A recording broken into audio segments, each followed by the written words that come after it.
Definitely, when I heard the news, when I first received the news, I broke down and cried and said it can't be true.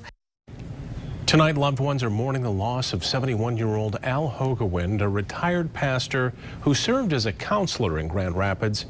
Hogewind was killed after a hit-and-run crash in Nashville earlier this week. Police say he was crossing the street with a coworker when he was hit by a car. The driver didn't stop.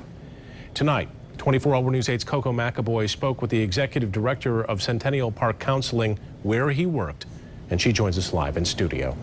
Good evening, Brian. Al Hogewind was a man of many titles: pastor, teacher, counselor, author, just to name a few of them. But those close to him say his faith and loving nature will be missed the most. I could accept the part that he was in an accident, that he had been in the hospital, but when they actually told me that no, he was gone, it was very traumatic. Jan Bentley is just one of the many people who were touched by Hogewind. She worked alongside him as a counselor in Grand Rapids, and after knowing him for 13 years... He not only was a professional counselor here, but he was a beloved friend. And so there's a void. Hogewind became known for his expertise in addiction, and his passion for it led him to Nashville, where the crash happened.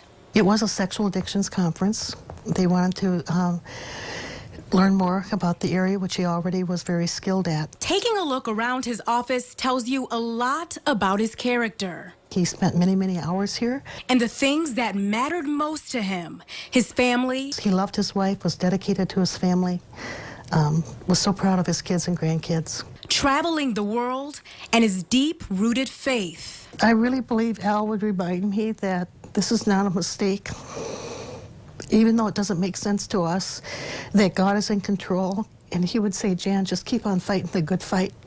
Keep on doing what you're doing. This picture frame will now sit in the front of the lobby, and the words inscribed tell his story best. We're celebrating the life of a man who had a great passion for God and people. That would describe Al. Bentley says she plans to continue Hogewind's legacy at the counseling center, saying they will always have a place for addiction counseling. Live in studio, I'm Coco McAvoy, 24 Hour News 8.